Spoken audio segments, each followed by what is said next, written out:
దిల్సుఖ్ నగర్ జంట పేలుళ్ల కేసులో 6 నిందితులను దోషులుగా చేసింది ఎన్ఐఏ ప్రత్యేక కోర్టు. అయితే ఏ శిక్ష విధించేది ఈ నెల 19ని వెల్లడిస్తామని ప్రకటించింది. నిందితులపై ఐపీసీ 302, 307లతో పాటు పలు సెక్షన్ల కింద కేసులు నమోదయ్యాయి.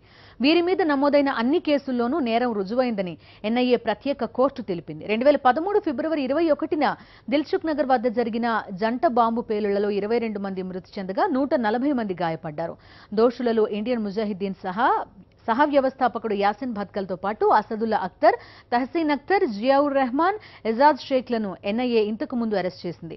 వీరంతా చెర్లపల్లి జైల్లో విచారణ ఖైదీలుగా ఉన్నారు. కాగా పేలుళ్ల సూత్రధారి రియాజ్ భత్కల్ పరారీలో ఉన్నాడు. అరెస్ట్ అయిన 5గురిని ఎన్ఐఏ వర్గాలు ఇవాళ కోర్టులో హాజరుపరిచాయి.